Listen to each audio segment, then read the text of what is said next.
ඔබ සෝවන් වෙලා කියලා ඔබම දැනගන්නේ කොහොමද? මේක ඇත්තටම හැමෝටම තියෙන ලොකු ප්‍රශ්නයක්. ඉතින් මේ ගැන කතා කරනකොට අපමා තථාගතයන්න් වහන්සේ මහා පරිනිබ්බාන සූත්‍රයේදී වගේම සංයුක්ත නිකායේ තියෙන සෝතාපට්ටි සංයුක්තයේදී මේ ගැන හරිම අපූර්ව ක්‍රමයක් කියා දෙනවා. ඒකට අපි කියන්නේ ධම්මා 16 හෙවත් ධම්ම කණ්ණාඩිය කියලා. එහෙම නැත්නම් ධර්ම කණ්ණාඩිය කියලා. ඉතින් එහෙම ගත්තාම යම් කෙනෙක් කණ්ණාඩියකින් Tamanගේ මූණ බලනවා වගේ Tamanගේම හිත දිහා බලලා තමන් සෝවාන් වෙලාද නැද්ද කියලා තමන්ටම තේරුම් ගන්න පුළුවන් ඊටමත් පහසු ක්‍රමයක් අපමා තථාගතයන්න් වහන්සේ මෙතනදී පෙන්වලා දෙනවා. ඒ අනුව සෝවාන් වුණු කෙනෙක් ළඟ තියෙන ප්‍රධානතම ලක්ෂණ 4ක් අපමා තථාගතයන්න් වහන්සේ වදාරනවා. ඒවට අපි කියන්නේ සෝතාපන්න අංග කියලා. එහෙනම් අද මේ වීඩියෝවෙන් කතා කරමු ඔබට ඔබ සෝවාන් වෙලාද නැද්ද කියලා අඳුර ගන්න පුළුවන් ඒ සෝතාපන්න අංග 4 මොනවද කියලා. එහෙනම් මේ ගැන දැනගන්න එකතු වෙන්න කියලා ආරාධනා කරන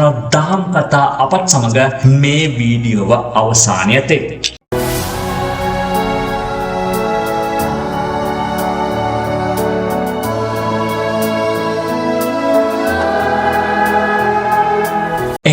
මෙතෙන් සිට අපි කතා කරමු තමන් සෝවාන් වෙලාද නැද්ද කියලා තමන්ටම අඳුර ගන්න පුළුවන් ඒ සෝතාපන්න අංග 4න් ගැන ඉතාමත් සවිස්තරාත්මකව. අංග 1 බුදුන් වහන්සේ කෙරෙහි තියෙන නොසැලෙන විශ්වාසය. ඒ අනුව යම් පුද්ගලයෙක් යම් වෙලාවක සෝවාන් වුණාම අපමහා තථාගතයන් වහන්සේ ගැන ඔහු තුල තියෙන විශ්වාසය කිසිම වෙලාවක කිසිම හේතුවක් නිසා සෙලවෙන්නේ නැහැ. ඉතින් එහෙම ගත්තාම කෙනෙක් ඇවිත් ඔහුගේ ඔළුවට තුවක්කුවක් තියලා බුදුහාමුදුරුවෝ වැරදි කියලා කියපන් කියලා කිව්වත් ඔහු ඒක කියන්නේ නැහැ. ඒ තරම් තද අවබෝධයෙන් ආපු විශ්වාසයක් තමයි ඒ සෝතාපන්න වෙච්ච පුද්ගලයාට ලැබෙන්නේ. ඉතින් ඒ ගැන සූත්‍ර දේශනාවල සඳහන් වෙන්නේ මෙන්න මෙහෙම. ඉද ආවසෝ ආර්ය ශාවකෝ බුද්දේ අවෙච්ඡප්පසාදේන සමන්නාගතෝ හෝති. ඉතිපිසෝ භගවා අරහං සම්මා සම්බුද්ධෝ විජ්ජාචරණ සම්පන්නෝ සුගතෝ ලෝකවිදු අනුත්තර පුරුෂ ධම්ම සාරති සත්තා දේව මනුස්සානං බුද්ධෝ භගවත්ති. ඒ කියන්නේ මේ තථාගත බුද්ධ ශාසනයේ ඉන්න ආර්ය ශ්‍රාවකයා බුදුරජාණන් වහන්සේ කෙරෙහි කිසිදාක නොසැලෙන අවබෝධයෙන් යුක්ත වුණු පැහැදීමකින් යුක්ත වෙනවා. ඒ කියන්නේ ඒ මහා භාග්‍යවතුන් වහන්සේ අරහන් වනසේක, සම්මා සම්බුද්ධ වනසේක, විද්‍යාචරණ සම්පන්න ගුණයෙන් යුක්ත වනසේක, සුගත වනසේක, ලෝකේ දැනගත්සේක, හික්මවිය යුත්තන් හික්මවන අනුත්තර පුරුෂ ධම්ම සාරති ගුණයෙන් යුක්ත වනසේක, සියලු දෙවි මිනිසුන්ට ශාස්ත්‍රවරයන්න් වහන්සේ වනසේක, බුද්ධ වනසේක, භාග්‍යවතුන් වහන්සේ වනසේක කියලා ඔබ තුලින්ම ඔබට ඒක සහතික වෙනවා කියන එක.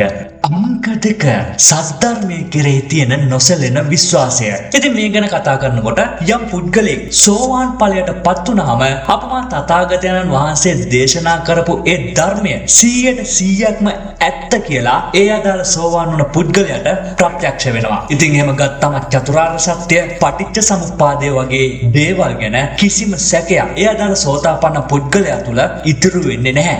මේ තථාගත ධර්මය අදටත් හෙටටත් හැමදාටම පොදු සත්‍යයක් කියලා ඒ අදාළ සෝතාපන්න පුද්ගලයා තේරුම් ගන්නවා. ඉතින් මේ ගැන සඳහන් වෙන්නේ මෙන්න මෙහෙමයි සූත්‍ර දේශනාවල. ධම්මේ අවිච්ඡප්පසාදේන සමන්නාගත හෝති ස්වාක්ඛාතෝ භගවතා ධම්මෝ සම්දිට්ඨිකෝ අකාලිකෝ ඒහි පස්සිකෝ ඕපනයිකෝ පච්චත්තං වේදිතබ්බෝ විඤ්ඤෝ හීති. ඒ කියන්නේ මේ තථාගත දර්ශනය කෙරේ කිසිදාක නොසැලෙන අවබෝධයෙන් ආපු පැහැදීමක් ඒ අදාළ සෝතාපන්න පුද්ගලයාට ඇති වෙනවා. ඒ අනුව මේක තවත් සරල කළොත් අපමා තථාගතයන් වහන්සේගේ මේ තථාගත ධර්මය මනාව දේශනා කරලා තියෙනවා. ඒ පිළිපැදලා මේ ජීවිතේදීම ප්‍රතිඵල ලබා ගන්න පුළුවන්. කාලයකට සීමා වෙන්නේ නැහැ. ඇවිත් බලන්න කියලා ඕනෑම කෙනෙකුට පෙන්වන්න පුළුවන්. ඒ වගේම තමයි මේ තථාගත ධර්මය Tamanගේ සිත තුළ ඇතුළටම පමුණවා ගන්න වටිනවා. නුවණැත්තන් විසින් තමන් තුළින්ම අවබෝධ කරගන්න ඕන දෙයක් කියලා මේ ධර්මයේ හැසිරෙන පුද්ගලයාට මනාව තේරුම් යනවා. අංක 3 මහා සංඝරත්නය කෙරෙහි තියෙන නොසැලෙන විශ්වාසය.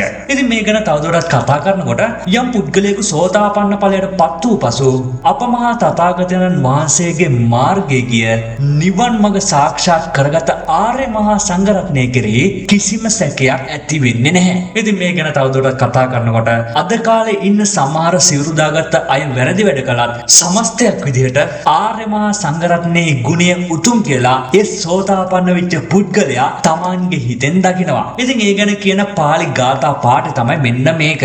සංඝේ අවිච්ඡ ප්‍රසාදේන සමන්නාගතෝ හෝති සුපටිපන්නෝ භගවතෝ ශාවක සංඝෝ උජුපටිපන්නෝ භගවතෝ ශාවක සංඝෝ ඥායපටිපන්නෝ භගවතෝ ශාවක සංඝෝ සාමීචි පටිපන්නෝ භගවතෝ ශාවක සංඝෝ. ඒ කියන්නේ උතුම් සංඝ රත්නයේ කෙරෙහි නොසැලෙන අවබෝධාත්මක පැහැදීමක් ඒ අදාළ සෝතාපන්න පුද්ගලයාට ඇති වෙනවා. ඒ කියන්නේ අපමා තථාගතයන් වහන්සේගේ ශ්‍රාවක සංඝ රත්නයේ යහපත් මඟක යනවා, ඍජු මාර්ගයක යනවා, නිවන් මාර්ගයක යනවා, ගරු බුහුමන් ලැබීමට සුදුසු විදිහට හැසිරෙනවා කියලා ඒ අදාළ සෝතාපන්න පුද්ගලයා පිළිගන්නවා කියන එක.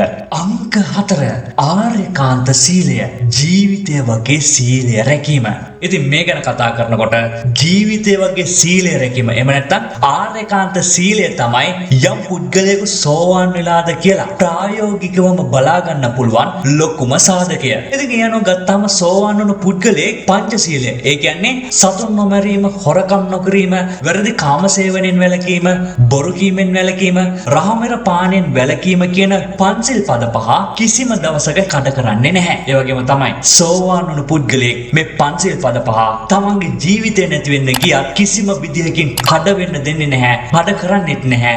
තමන්ගේ පණ වගේ මේ පංචශීලය ආරක්ෂා කරනවා තමන්ගේ දිවි හිමියෙන්. ඒ ගැන අපමා තථාගතයන් වහන්සේ දේශනා කරන්නේ මෙන්න මෙහෙමයි. අකණ්ඩෙහි අචිද්දෙහි අසබලෙහි අකම්මාසෙහි බූජිස්සෙහි විඤ්ඤුප්පසත්තේහි අපරා මට්ටේහි සමාධි සංවත නිකෙහි අරිය කන්තෙහි සීලෙහි සමන්නාගතෝ හෝති. ඒ කියන්නේ සෝතාපන්න පුද්ගලයා තුළ පවතින සීලය කිසිදාක කැඩෙන්නේ නැති, සිදුරු වෙන්නේ නැති, ලප කැලෙන්නේ නැති, තැන් තැන් වලින් කිලිටි වෙන්නේ නැති, තණ්හාවට වහල් නොවි නිදහස් වුණු නුවණැත්තන් පසසන, වැරදි විදියට අල්ලගෙන නැති, සමාධියම පිණිස පවතින උතුම් අරියකාන්ත සීලයකින් යුක්ත වෙනවා කියන එක. ඉතින් ඒ වගේම තමයි ධම්මපදේන ගාථාවලට අනුව සහ සූත්‍ර දේශනාවලට අනුව යම් පුද්ගලෙක් සෝවාන් වෙද්දිම ඒ අදාළ පුද්ගලයා තුළ තිබුණු ප්‍රධාන මානසික ගැටලු තුනක්, මේවට අපි කියනවා ප්‍රධාන සංයෝජන තුනක් සදාහටම නැති වෙලා යනවා. ඒ අනුව ඉන් පළවෙනි සංයෝජනය තමයි සක්කාය දිට්ඨිය නැතිවීම.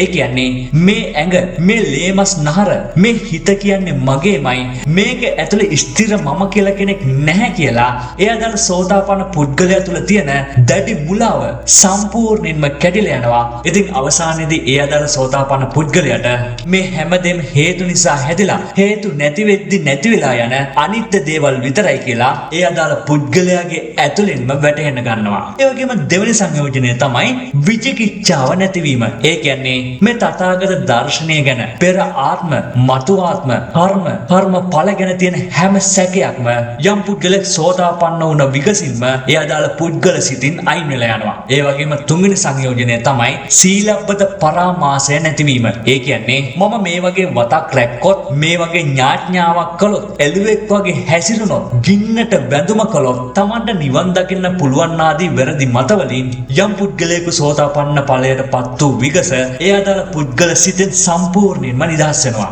ඉන්පසු ඒ අදාළ සෝතාපන්න පුද්ගලයා තේරුම් ගන්නවා නිවනට තියෙන්නේ උතුම් ආර්ය අෂ්ටාංගික මාර්ගය විතරමයි කියලා. එහෙනම් දැන් අපි කතා කරමු සෝතාපන්න වෙච්ච පුද්ගලයෙකුට ලැබෙන ලොකුම සහතිකය මොකක්ද කියලා. ඉතින් එහෙම ගත්තාම යම් පුද්ගලෙක් සෝතාපන්න ඵලයට පත් වූයින් පසුව ඒ අදාළ පුද්ගලයාට ලැබෙන ලොකුම සහතිකය තමයි ඒ අදාළ පුද්ගලයා ආය කිසිම දවසක සතර අපායක, ඒ කියන්නේ නිරය, තිරිසන්, പ്രേත, අසුර කියන සතර අපායන් වල උපදින්නේ නැහැ. උපරිම වශයෙන් ආත්ම 7ක් ඇතුළත කෙසේ හෝ රහත් වෙලා උතුම් නිර්වාණය අවබෝධ කර ගන්නවාමයි කියන සහතිකය. ඉතින් මේ ගැන සඳහන් කරලා ධම්මපදයේ සුභාෂිත ගාථාවක් තියෙනවා මෙන්න මෙහෙම. පටවයා ඒක රාජ්‍යේන සග්ගස්ස ගමේනවා සබ්බ ලෝකාදිපච්චේන සෝතාපට්ටි පලමරක්. මේ ගාථාව සඳහන් වෙන්නේ ධම්මපදයේ ලෝක වර්ගයේ. ඉතින් යනවා ගත්තාම මේ ගාථාවේ තේරුම තමයි යම්කිසි පුද්ගලෙක් මේ මුළු පොළොවටම අධිපති රජකම ලැබෙනවට වඩා, ඒ වගේම දිව්‍ය ලෝක යනවට වඩා, ඒ වගේම මේ මුළු ලෝකෙටම නායකයා වෙනවට වඩා ඒ අදාළ පුද්ගල සෝතාපන්න ඵලයට පත්වීම කියන්නේ සියදහස් ගුණයකින් උතුම් දෙයක්. මොකද රජෙක් වුණත් මරුණට පස්සේ නිරයට වැටෙන්න පුළුවන්. හැබැයි සෝවාන් වුණු පුද්ගලයෙක් සදාටම සතර අපායෙන් නිදහස්. ඒ වගේම තමයි සෝතාපන්න පුද්ගලයෙක් ගැන තවදුරටත් කතා කරොත් යම් පුද්ගලෙක් සෝතාපන්න ඵලයට ඵලයට පත් වුණා. ඒ අදාළ පුද්ගලයා තුළ තවමත් පටිඝ හේවත් තරහව වගේම කාමරාගයේ හේවත් ආසාවන් යම් ප්‍රමාණයකට තියෙන්න පුළුවන්. හැබැයි ඒ කිසිම දෙයක් පස්පව් කරන්න තරම් තෙරුවන් කෙරෙහි තියෙන විශ්වාසය නැති කරගන්න තරම් බලවත් වෙන්නේ නැහැ ඒ අදාළ සෝතාපන්න පුද්ගලයාට. ඉතින් එහෙනම් ඔබ මේ කරුණ දිහා බලලා ඔබ Tamanගේම හිත දිහා බලලා Taman ඉන්නේ කොතනද කියලා ඔබටම තේරුම් ගන්න පුළුවන්. ඉතින් එහෙම ගත්තාම මේ සෝතාපන්න භාවය කියන්නේ කාටවත් පෙන්වන්න කරන දෙයක් නෙවෙයි. Tamanගේ හිත ඇතුළතින්ම Taman විසින්ම දකින සත්‍යයක්. වීඩියෝ ගැන මොකක්ද හිතන්නේ? අනිවාර්යයෙන්ම පහලින් කමෙන්ට් කරන්න, වීඩියෝට ලයික් කරන්න, මේ ධර්ම දානමය වීඩියෝව තවත් කෙනෙකුට පෙන්න ෂෙයා කරන්නත් අමතක කරන්න එපා. ඒ වගේම අපගේ නාලිකාවට අලුත් කෙනෙක් නම් subscribe කරලා අපත් සමග එකතු වෙන්න. එහෙනම් අදට මේ වීඩියෝවෙන් සමු ගන්නවා. ඔබට සුබ දවසක්. තෙරුවන් සරණයි.